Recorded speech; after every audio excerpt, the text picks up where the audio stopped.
In today's video, I'm going to show you how to build a DeFi portfolio to earn yield and qualify for airdrops. And to do this, I'm going to build a sample portfolio on the Solana network. What we're going to do today is establish a framework for looking at the different dimensions of risk that you would consider when building a DeFi portfolio, and then look at how that applies with some real-world examples. Welcome back to Dynamo DeFi. My name is Patrick, and as a reminder, nothing in this video is financial advice. This is solely intended to be used for educational purposes. I'm going to talk about several different cryptocurrencies and DeFi strategies here, but I'm not necessarily suggesting that you use any of them. Now let's get into it. To start, let's build a framework for setting up our portfolio. There's three main dimensions of risk that I'm going to look at today.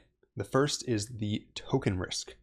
And by that, I mean the broad category of token that you are holding to use in your DeFi strategy. And this brings me to the number one rule for yield farming. You always want to yield farm with tokens that you want to hold anyways. And what I mean by this is that the token and the price appreciation from the token, that's like your cake, right? That's the cake. And then any yield you earn on top of that, any airdrops you qualify for, that is the icing, and you can reinvest that back into tokens that you want to hold. But you don't confuse the icing for the cake. And what I mean by that is you don't buy something just because it has a high yield, because then the yield could come down or the token price could crash and you're left wondering, why am I holding this thing in the first place, right? So you want to hold things you actually have conviction on that you'll be willing to weather an up and down. And I divided this broadly into three categories. Could divide it into many more. In past videos, sometimes I've divided it into many more. But here I divided it into blue chips, stable coins, and altcoins. And blue chip, kind of an oxymoron when it comes to crypto, because a blue chip in the stock market is a company that's been around for decades, that has a history of being profitable, generating cash flows, giving out dividends usually. In crypto, that's not the case, right? There's no assets that have been around for multiple decades. And cryptos are a totally different asset from a stock. They're used to transact on a network, used to secure a network. So valuing them based on their cash flow doesn't really make sense, since in most cases, there's not even an actual organization, right? It's a decentralized network. That being said, I think it's a useful framework because basically what a blue chip is, it's a token that you are taking profit into that's performed well over multiple cycles. Historically, Bitcoin was the only crypto blue chip. The past 4 or 5 years, many people have considered Ethereum a blue chip as well. I would argue that Solana has just barely started to enter this category because it's now proven that it has demand and usage across multiple cycles and is, like I said in my recent video, now competing with Ethereum on many usage metrics. Some people would consider BNB, Binance Coin, a blue chip because it's affiliated with the largest exchange. Again, it's been around for multiple cycles, been in the top 10 for a decent proportion of crypto's lifespan at this point. And maybe there's some other ones that you would consider blue chip as well. But for me, it's really those ones that I just mentioned. Then you've got stablecoins. And this may seem strange that I have this further down on the risk ladder than blue chips. And in terms of price, arguably it is, because the top stablecoins almost never depeg and always go back to their peg quickly because they have proven reserves outside of the chain that actually allow them to be redeemed for cash or treasuries, whatnot. However, I have these further down because you have seen some stablecoins, such as UST, in the past go to zero, or other stablecoins that severely depegged, but there's no potential upside, right? So you could say token risk / reward. Maybe that would make more sense here. But basically, stablecoins, there's no upside in price, but there is downside in price. And historically, people who watch this channel know I've said I don't really farm stablecoins that much. That being said, I've changed my perspective a little bit. I think there is a place for stablecoin farming if you want to earn some yield on money that you have temporarily taken out of the market, but that you're planning to put back in. What you don't use this for is, this is not for money that you've cashed out, right? This is still risk on money. It's not for money that you don't want exposure to crypto in, because you are still exposed to crypto. Even if you aren't exposed to token price, well, you are exposed to depegging risk and you're exposed to protocol and pool risk. So you're still exposing yourself to a lot of crypto risk here, which is why the yields in stablecoins are way higher much of the time than anything you're going to get outside of the world of crypto, right? We'll talk about strategies today where you can earn 15, 20%, and that's because of the fact that you're taking on risk. And then we've got altcoins. That's all the other tokens, right? That's everything from meme coins to top 100 tokens. And arguably this could or should be 2 or 3 categories because there's a lot of different layers of risk here, but we're just going to bucket it into one for now. Altcoins is going to be everything else. Then you've got your protocol and pool risk. Protocol and pool risk, that is the risk of the protocol you're in. Smart contract risk is very real in crypto. That's hacks, that's exploits, etc. And large protocols are generally going to be safer than small protocols for the simple reason that they have been battle tested. They have a lot more money deposited, so usually people have tried to hack them in the past, and if they were unsuccessful, then that's a good sign. And also they have more resources, right? They have more resources to make up the difference in anything that happens and to fund bug bounties and those kinds of things. And then there's no leverage versus leverage, right? Even within large protocols, some pools might be riskier because they incorporate leverage. And we are going to talk about some strategies that involve modest leverage today. That being said, you can make a great portfolio without it. You can also make a great portfolio without anything in this column here, right? And I think arguably for many people, the best thing to do is to focus on this column, maybe even just focus on this one square, blue chips that are on large protocols. That way you can get exposure to some top cryptos, you can earn some yield, but you're not taking on unnecessary risk. However, that being said, we are going to talk about some things in these other buckets today. All right, so now let's take a look at what is available on Solana today. If we go over to DeFi Llama, we can see that there's just under $9 billion in Solana protocols today. When we include liquid staking, it's up massively over the past year from around $400 to $500 million. And so which protocols are we going to look at in today's video? One is we're going to look at Jito. So Jito is the top protocol on Solana with nearly $2 billion deposited. It's a liquid staking protocol that allows you to also earn rewards from MEV. And so you can bring your SOL there, you can bring your SOL on chain, and you can earn 8.16% APY. And for a lot of people, maybe this is all you need, right? You are earning better than inflation on Solana. It's one of the most liquid assets on the Solana network. And again, it's very battle tested, been around for well over a year, and it has almost $2 billion deposited in it. And to go back to our framework here, then we can see that this Jito SOL on Jito falls into the category of blue chips on large protocols with no leverage. So here we have exposure solely to SOL, and it's on a large protocol, one of the largest in all of DeFi, let alone Solana, and there's no leverage involved right now, right? We're just holding Jito SOL and earning a nice clean 8.1 something percent. So that's the first strategy, right? And that's a very, very basic one just to get you guys started. But there's a lot more things we can do as well. So the next thing that I would do is, and I've talked about this at length, but I would go to this protocol, Jupiter. Jupiter is the largest DEX aggregator on Solana, but it's also the largest perp DEX on Solana, and that's for trading perpetuals, a type of derivative that allows you to trade with leverage. And we're not talking about trading with leverage today, but what we are going to do is we can provide liquidity on here. And this is pretty nuts. So they have over $600 million deposited. You're not going to dilute this. Or if you are, thank you for watching the channel. But most likely none of you are going to dilute this. But it's earning over 100% APY right now. And the APY comes from a combination of things. It comes from the traders' losses. So traders get liquidated, right? And that money goes back into the pool, and traders also pay fees, and 75% of those fees from opening and closing, price impact, borrowing, and trading, those go back into the pool. And you might be asking, what exactly is in this crazy pool that's earning 100%? Well, you may be surprised to learn that it is only blue chip assets and stablecoins. It's 46% SOL, 9% ETH, 9.4% wrapped Bitcoin, 26.7% USDC, and 9% USDT. So mostly SOL, ETH, and wrapped Bitcoin with some stablecoins. And these are the two largest stablecoins. So very likely to remain worth exactly what they're supposed to. And you can earn over 100% on this. And I always joke about this several times a week. I'm tempted to just put everything in here and not worry about anything else. That would be probably too much exposure to one protocol, but I think that this is perhaps the best risk reward right now. It's like this would be something that I would consider parking money that I've kind of cashed out for, or not cashed out, money that I've taken profits on for the cycle into this pool, and then you know, it's performed very well, outperformed the market because it's got this basket of tokens, and then it's just earning that yield the entire time.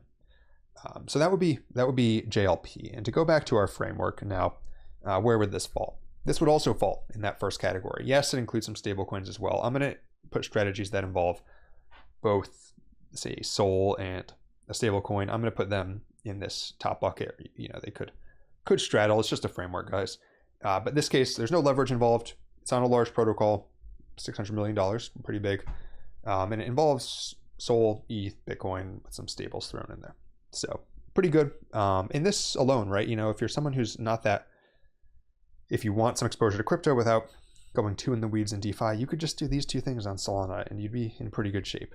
One thing I would note is that Jupiter's also heavily implied that they're going to do another airdrop.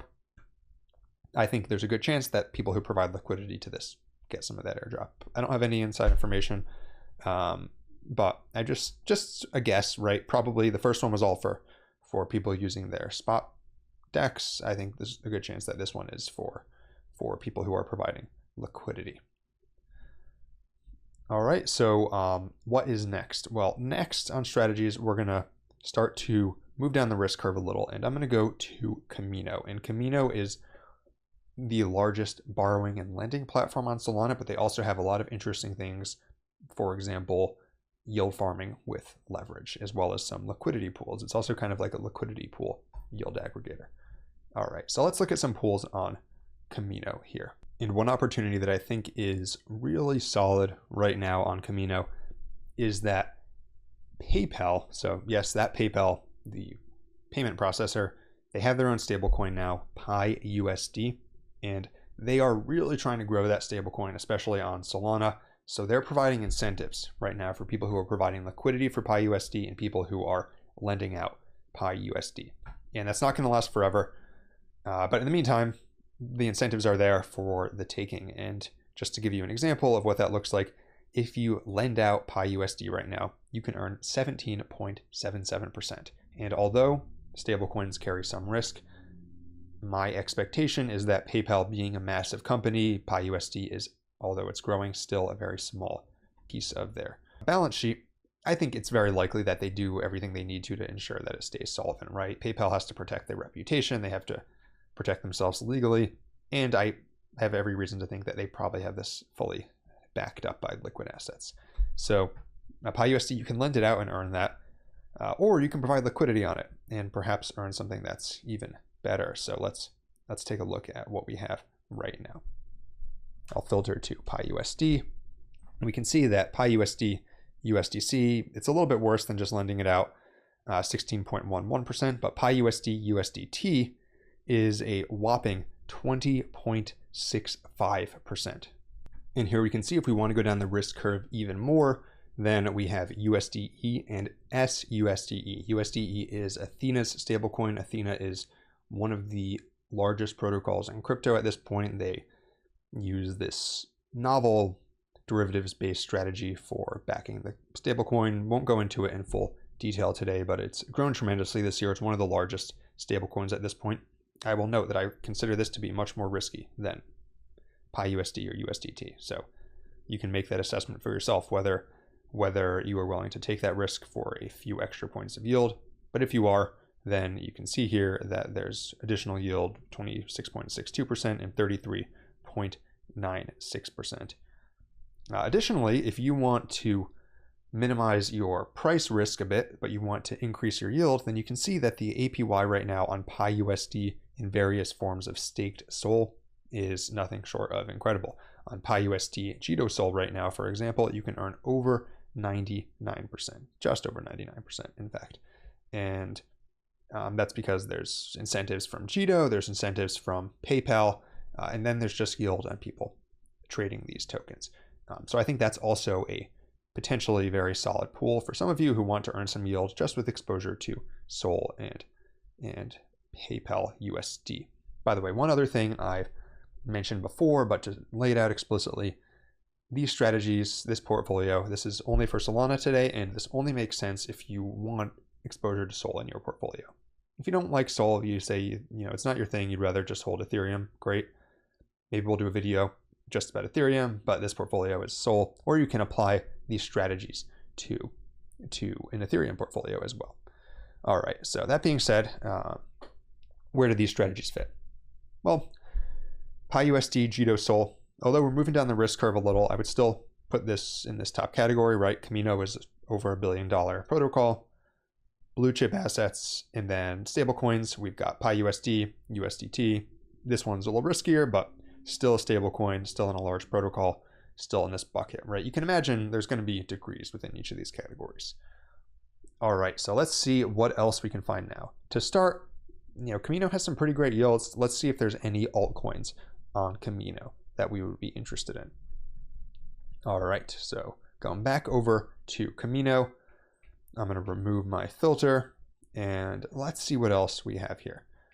So if you are on Solana, if you want exposure to the Solana ecosystem, then maybe you want some exposure to Solana DeFi projects. Some of these don't have stellar tokenomics, I'll say, but let's say that we decide that we think they're going to perform well before the upcoming unlocks. Well, two of those ones are Jito and Jupiter, both two of the highest fee generators in the Solana ecosystem.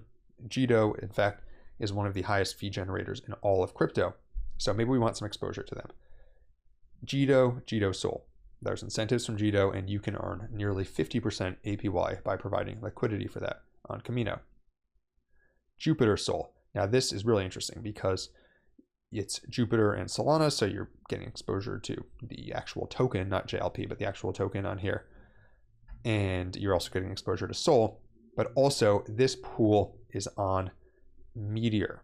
What is Meteor? Meteor is a protocol for concentrated liquidity on Solana. You can see they have a lot of pools on all sorts of variety of things. I've made a detailed video on Meteor before and how liquidity on here works, but notably they have an ongoing points program. They're called MET points, MET, and I think there's a high likelihood that this eventually results in some sort of airdrop. So anything with this little meteor symbol on Kamino is, in addition to this yield, is also going to earn points on Meteor. And you could do this yourself on Meteor. One nice thing about Kamino is that these pools, it's concentrated liquidity, so Meteor kind of handles that for you. Or Kamino handles that for you, excuse me. So I think those two are pretty solid. So let's see where would those fit in our framework over here.